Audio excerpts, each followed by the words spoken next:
Good morning. Let's again. Good morning. Good morning. I was told that you are going to be teachers after some time. The thing is, the curiosity as Brigadier Grewal sir just now said, that is not visible. It's a primary condition that you have to enthuse the students, right? You have to talk to them. You cannot afford to bore them. You bore them, they are disconnect there itself. They sit there, body present. What happens next? Body present and mind absent. The mind absent, and then the class has no meaning to me. So it's better you talk to wall rather than the human being sitting over there. So now coming on to, first of all, I would sincerely thank Professor Punia and Professor Tulsi and the organizing committee having invited me to share my thoughts on quality instruction. This has been a challenge in this country.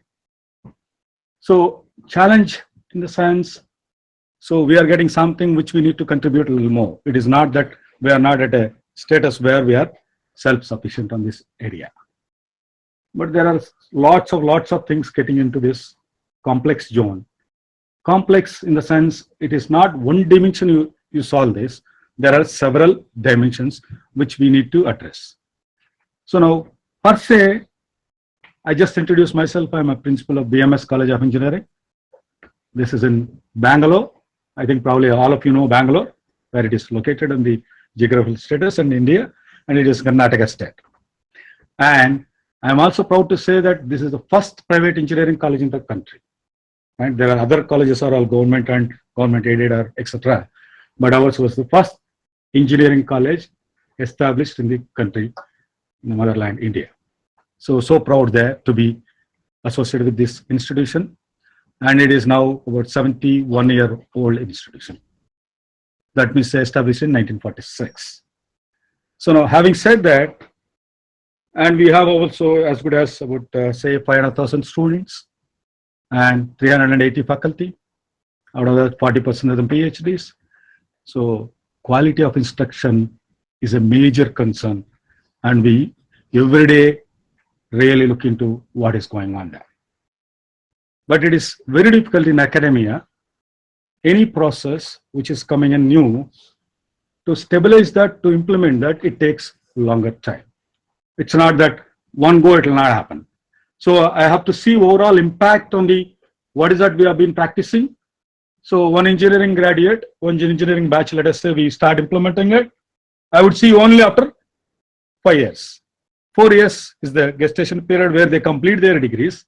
Then subsequently we see the impact, how this entire quality of instruction which we have been using in the process would really give her that benefit. So it is not that you apply 1 year and say that I got all outcomes. Absolutely no clue out of it. So now having said that, what is this quality of instruction? We'll just keep it aside. So for this entire process, who are the stakeholders? Can we see primarily if you talk about a classroom, who are the stakeholders? Two primary stakeholders. Can you say that? One is student himself or herself, and the second one is the faculty, teacher and the taught. These are the two important people. Now coming on to, we'll come to faculty a little later. Try to understand, I'm not going to give you anything bigger analysis, but I'll just give you what is that is going on. Let us say you come into a teacher gets into the class and there are about 60 students in the class. Minimum size in all ways in the college is 60. You go, I would say add upon what my previous speaker said, we have about 3,300 engineering colleges, right, in the country, and 1.5 million students are studying. It's the largest, so 15 lakhs. If you talk about in America, you take about 70,000 students, all put together. So now undergrads I'm talking about. All my stats goes with undergrad.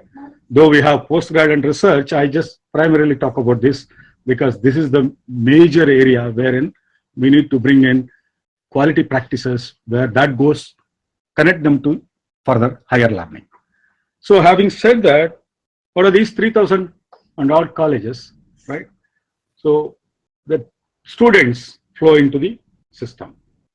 The students are coming from where? The +2 level. +2 level from where? They come from a private schools, right? Private coaching centers, government schools, right? There are no teachers, right? So there are so many problems, complex zone. Even private schools, there are no teachers. That's a different issue.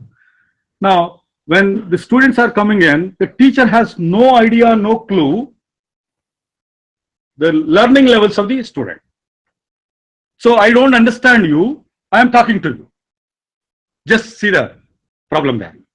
First, the moment the teacher enters, you get into 60 students are there. They welcome you. You get in there. You don't know their background. And straight away you try to teach them. Probably a student would have come just mugged up and passed in a coaching center and just come over, sit there. I don't understand where his learning levels are. Where is the quality comes into play. And does the teacher have a control on that? Absolutely no. I can't choose my students. Even an engineering college principal of a big largest college wherein, so the admission process is not under the control of the college. But it is not so in other parts of the country, wherein out of the country, let us say if you apply for a course in or a program in US, they will ask you a statement of purpose.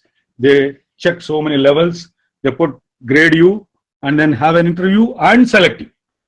But have your faculty or college have selected you? No. You come through some admission process, whether it is a central process or state process or management process or whatsoever process. So that means a diverse group of students are in the class. Their learning levels are different. So then we are talking about teach them in the class or educate them, forget about teaching, educate them, give some information to them or give knowledge to them and train them in such a manner where they can really apply what they learn and then become good engineers at the end of the program. Could be it is applicable to all programs, whatever program they are getting at that. Now, this is one bigger problem. The level of understanding, the ability of understanding, the ability of getting into the class. This is a big challenge. So now when you are talking about quality, then we have to assess the quality of the students. Is it not so? This is one, I just leave it to you think. I'm just trying to tell you some issues where we can also solve them. Absolutely, it is not that I raise a question and just leave it. We can always solve that. Then coming on to the teachers. So teachers, from where they come? Not out of the blue. They are from these kind of systems, right? You study in university today and you become a teacher tomorrow. Then the student comes after 4 years, right, to you, and you become a teacher and then talk to them. You are from the same system or maybe different system, probably different school of learning, higher institute of learning. Let us say a faculty coming from IIT, a faculty coming from a PTU, Punjab Technological University, or there is a difference between them? Yes or no? There is a difference, but what is the amount of gap generated there? We don't know, but still there is a gap which is being generated in the teacher community also. So this faculty side, there is a variation, huge variation gap, and the student side, there is a huge gap. Then we are talking about a high level quality instructional processes. Now that means to say, as Brigadier Grewal said, the learning is for both. It is not for one sector of the community. That means in the class, the student should learn and the faculty also should learn. So what I say is, the faculty need to become a co-learner, right? So I keep on learning. So I keep on learning. It is not that the faculty comes over, they just share the information. For sharing information, what is that today you can do? For getting knowledge, what you do? You need not go to class. Let us say today, disruptive technologies we talk about. There are plenty in number. Just start, Google it out. Whatever course, whatever lesson you are getting into tomorrow's class, you can thorough with that. In our days, so I was just talking about in 80s, right? 70s, late 70s and 80s, when we were studying. Those days, some of the section of students in the class were brilliant and they know everything upfront. and then others will just follow the teacher. How these people know everything well? So there was no Google, no internet, nothing was there. How did they do? They used to go for tuitions with the same teacher. They learn in advance and come over there.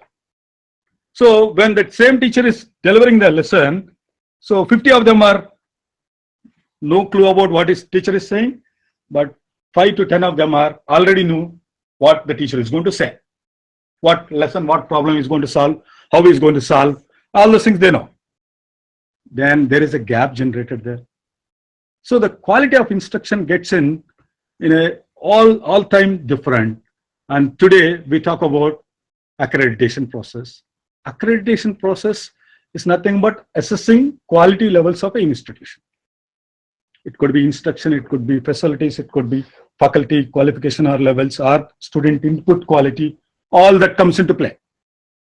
So now this process, as said, now need to be uniform across the country. But all the facilities are not the same across the country. So now, having said that, there is a process which we have been outlaid, and also we are mapping to the levels of US, where in order to become India become Washington Accord member, permanent member, we have to sign on a MOU to satisfy certain conditions over there. We are talking about what all the graduate attributes are going to be, how we really create that kind of engineering classes over there, and how do we make them engineers, qualified engineers. That's what. So we have lots of processes, right? Program outcomes, we call it as graduate attributes, 12 of that. So these qualities need to be there, not only for engineer, for every student for that matter, per se, in a professional way, like science students or technical, polytechnic students or engineering students or anybody. So when these program outcomes are being dealt, now a process need to be generated where we need to really get on to how we really produce the quality instruction.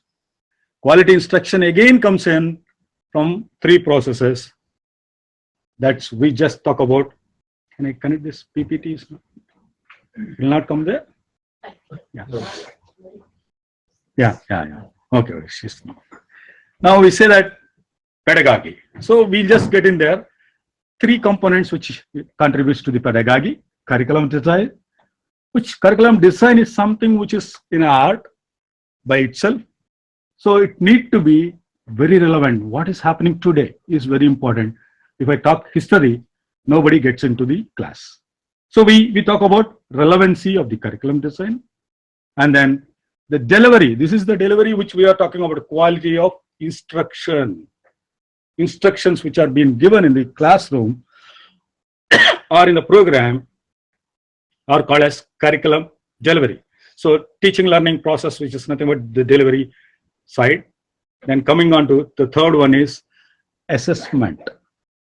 I ask you a Viva question. So have you been to that kind of circumstances? I don't know. When a laboratory exam, something happens, there's a Viva questions will be asked. Teacher puts a question, right? You will answer. So neither both of them know which is right answer, wrong answer. He will ask for a curiosity, some question.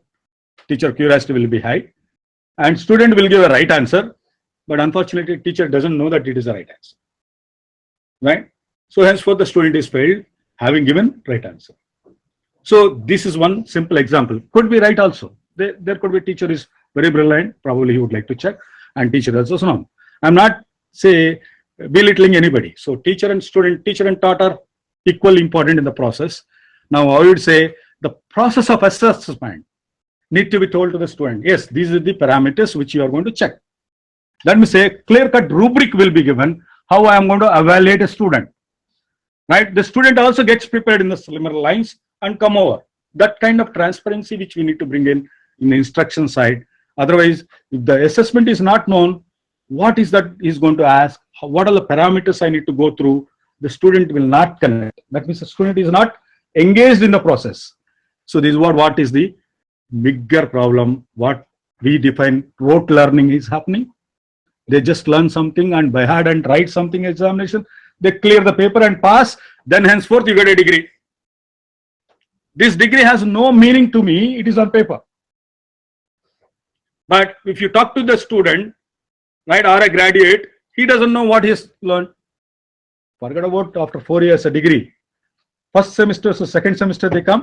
I ask first semester mathematics question, simple integration or differentiation. They say first semester we studied, sir, it is too late. Right? Abhi pass kiya ho. Right? And also he gets about 80 marks there. And you ask a simple question, he or she looks at something. So this is where the rote learning is also a killing. If you know what is that, they are going to ask whether these learnings are really connected, and you tell them the instruction need to have that connectivity and grip. That means say it is nothing but just going to a 3-hour movie and actively watching the movie till the climax and everything is over. Most of the times we are very highly sitting in the emotionally connected in the climax. But there are some clever directors wherein they take you every minute as a climax scene. You never know what is going to happen next. And you're curious to know. The curiosity is created by director in a movie. Similarly, a curiosity need to be created by the teacher in the class. Right? That means say, what I'm saying is open-ended type of questions and answers, right? Talk discussions, what is happening, what's happening lively, all those things are very much be tucked into the system. I know the time is limited. I'll try to quickly glance in. And this slide actually gives you the entire crux of this, the Bloom's taxonomy. Bloom is a person, professor, so which is named after him, this entire methodology. And madam talked about it, sir explained and everything, you know. Just if you look into see the pyramid, the levels, knowledge levels goes lower level is remember, to higher is create. What we want an engineer to do, the moment he completes his degree, and if you are an employer and you take them, give a job, you expect them to do a job, isn't it? Whether he handles that or not is the highest level it has to be, right? Whether he can create something and do something, or forget about create. So we start from apply to create.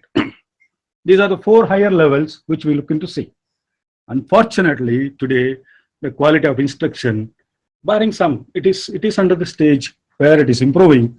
But today it is all talking about all question papers you see, right? Define so-and-so theorem, right? Duplicate or whatever, list or list the parameters. It's all remember, nothing else, nothing to do. I would say that give a book to them. They need not remember all those things. They can list, they can see the parameters. Where this parameter is used, how it is applied.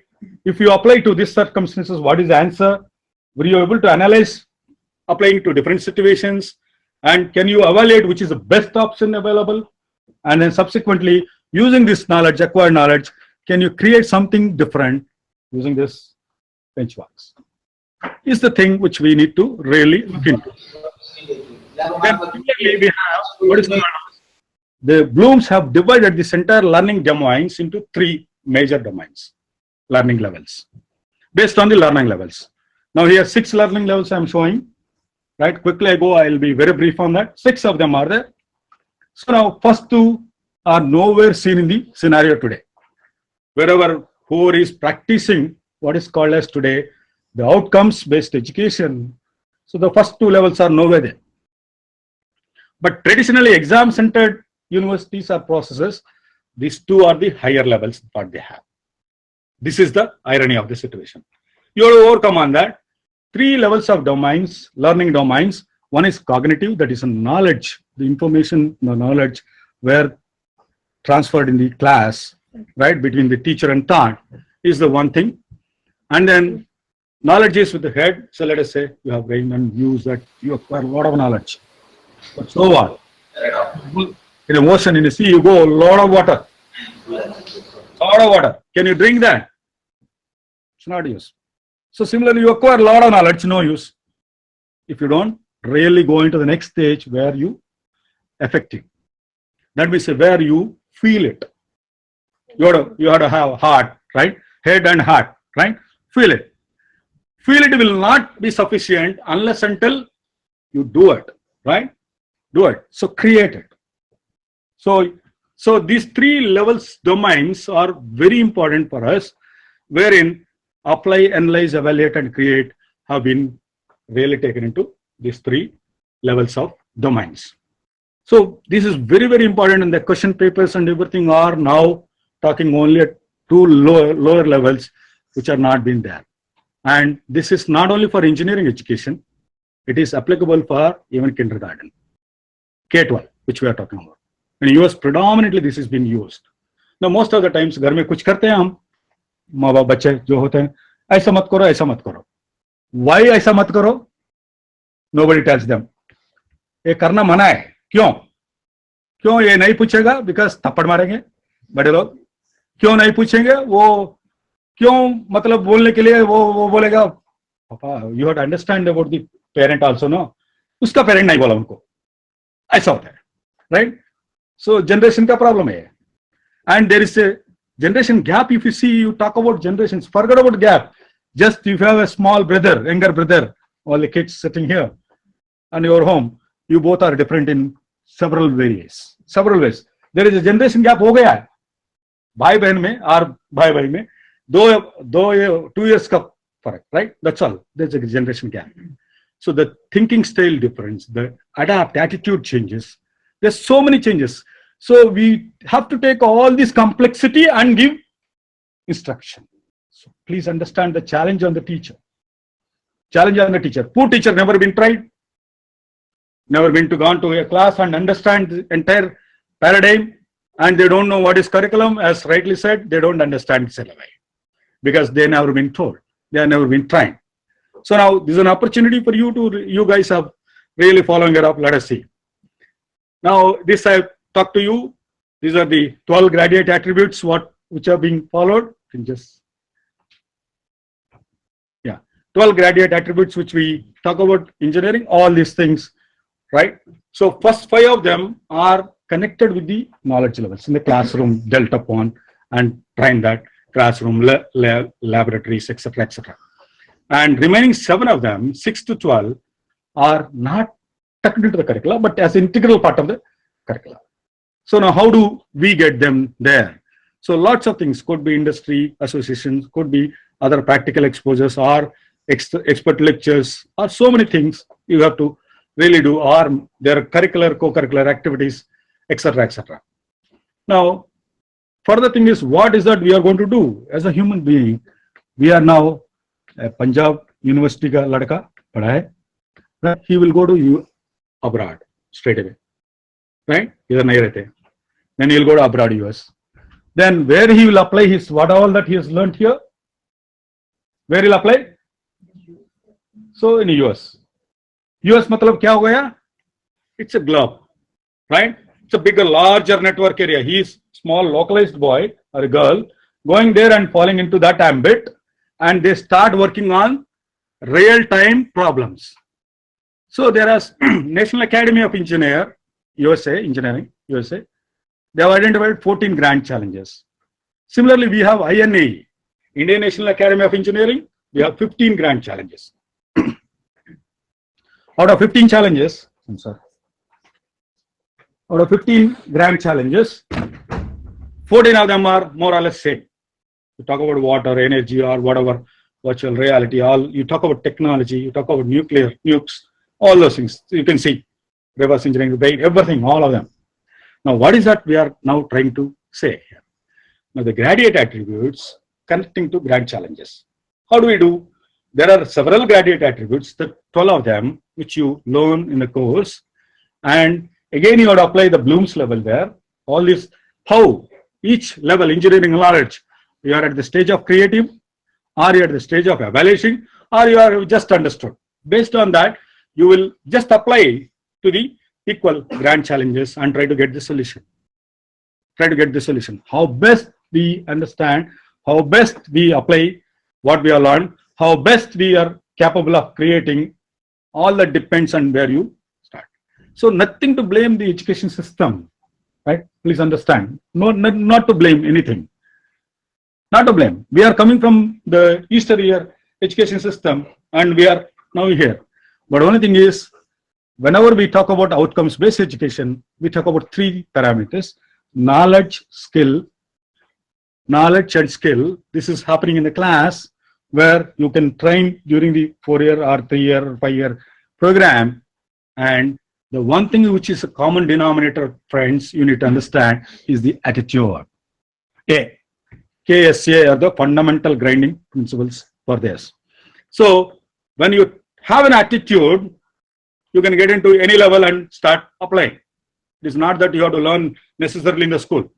School, you would have picked up only one course, but still you can go big and solve several things. And having said that, then we'll move on to this entire learning process, learning paradigm from exam-centric to student-centric. Today, we are not saying that exam-centric. Exam is the final way. So you get the marks, you get a paper degree, and then say you are not, industry says that you are not employable. Right? So there is lots of questions, lots of things they check. Right? But however, what we say, the student-centric learning is a process of learning, actually, wherein it has to be designed over the conveniences of planning, policy, and procedures. Based on that, you have to really create what is student-centered learning, how I have to say. It is not the regular way of doing things. You have to create some more systems. What are the systems? I'll tell you what we did in our college quickly to you. And it supports the design of learning experience for students. So it has to really, right, how that what we are talking about higher level learnings. Then coming to curriculum framework, right? Curriculum framework should be based on authentic knowledge. Again here, the faculty forms a big resource wherein if the faculty is knowledgeable and are sufficient, adequate enough to create a curricula, they'll impish all the factors there. Then you will have a framework where the knowledge levels, needs of the students are understood. And because again, it changes from domain to domain, area to area. Like the student who getting into this college or this school or Punjab University or Punjab Technical University, they are different. So we need to understand the student requirement and also understand the philosophy of education, then tuck in and create a curricula, and which is more relevant, engaging, challenging. Now the 21st century curriculum, classroom, need to be 4 parameters which we are talking about. The problem solving and critical thinking. So everywhere is a complex engineering problem in the graded attributes of say. Why it is complex? It is not single variable. It is multi-variable. That's the reason it is entering into complex. Otherwise, simple, nothing. So you got to want to get it. Go and get something outside. Fine. You can go easily and got it. No, you have to go with so-and-so and get it. The problem is complex now. The so-and-so is not available. So you can do the job, but still you have to wait for so-and-so. So there are similarly engineering sense, you have multiple variable problems will be there. Those are complex in nature. So problem solving and critical thinking, collaboration and communication is another bigger, massive thing, right? This communication happens today very, very synchronous and asynchronous, right? You can always 24/7, you are ready to learn and you get the material. Google Mahaguru is there, you need not really worry. So how do you communicate? You can communicate anyway. So straight away we have come here and straight away we can connect and you can do even WhatsApp, which is very faster today. The technology is at your beck and corner. Right now, how we really collaborate and from different backgrounds. So if I send a message today, it reaches all parts of the nook and corner of the world. Now that's the power of technology. Earlier, otherwise I am talking to my class only knows. Today it gets into connected to 20 remote centers. So these are the things which we need to see. Research and information fluency, we need to talk about all these things. What are the tools, how do we utilize information, etc., etc. And creativity and innovation. Finally, once you start a virginal thinking comes into play, then automatically you are innovating that. So these are the requirements of the 21st century classroom. And here at BMSCE, this is a simple thing where quality of instruction we are talking about. One, we are now just created a level of curriculum wherein based on the Bloom's levels of taxonomy. Learning domains, 3 domains are there: cognitive, affective, and psychomotor. So now the regular normal courses where the knowledge sharing is happening here. So this could happen with active-based technology used learning methods. There's plenty of them. I think it takes more time for me to explain. But however, these courses will be given in that component. That's a kind of interaction, knowledge sharing happens in the normal courses. Integrated course is a course where the learning gets extended. That means, say, we talk about a concept here, Faraday's law, and then we get into the laboratory and try to see how it is effective. Then you feel, by doing it, you feel that, yeah, this is the way it works. Yes, yes. So that gets into an integrated course, which we have created. Some of the part of them are integrated courses, where a student gets an extended learning and understanding, and where he gets into higher levels of Bloom's, definitely, right, analyzing level. That level it goes. The fourth level, they go at it. Then what we said is the third category of courses, the first time it is created in the state of Karnataka, most of the places I'm trying to analyze, there's a third category of course which we call as a comprehensive course. I'm talking about as an engineering course, we give them 50 courses they have to study all 8 semesters, including your project work, etc. When comprehensive course is a course wherein you have the theory component there, theory or tutorial both put together, and then you have a laboratory component. They also do hands-on. Then a big challenge will be given after the mid of the semester. They have to, whatever one concept they have to pick up, and they have to learn, self-learn, and demonstrate the ability that they can apply through some small projects of their own. So 4 students or 3 students or 2 students in a group, they can create something based on how this fundamental works, how Faraday's law works. They can show some small models, create some models, and their understanding deepens. They have studied, they have knowledge, they are applied in the laboratory, they are creating. So the comprehensive courses are the first time we are introduced, and the success rate is very phenomenal. But again, I can't say this is introduced last year and it has to go roll out. And we are very positive as an institution, it goes in a big way. So these are the patterns which lots of delivery, what we do, how we get into there, how we systematize these issues are a big challenge in the institution, but we are seeing a positive trend. And then this is another one. Most of the times we have lots of assessment tools. We tell them, so everybody will get a rubric over there. Based on the rubric, this is what, if you write the original thinking, so if you write, they get the marks. If they don't write, if original thinking is not there, it is a challengeable. So this way, the student becomes a partner in the process of developing curricula and also assessment. It is not that student is kept alone and straight away we ask them, they don't give and I put 0. It cannot be selective. It has to be integrated, and this is what we really do at the institute, and which is also giving. So I would clearly say that quality of instruction becomes a prime essence for quality learning. Quality learning is a prime essence for employability of a graduate who is coming out of the portals. So this employability quotient, we see after 3-4 years how this student is performing in that company, what kind of things they are doing. So if they are connecting that way, then I think we'll be going in as a better nation, better students. And I'll tell you, nobody is second to anybody here, whether a teacher or student, but we do have challenges. How do we overcome? Go together collectively and showcase our abilities, right? And we are pride. So Satyam Nadella is, oh, Indian, so blah, blah, blah. From which education system we came in. So don't worry about our systems, right? So we create that good attitude. I think everything will be nice towards, and definitely we can create a real benchmark, and we are second to none. With that, I really thank you for all the opportunity given to me and the opportunity.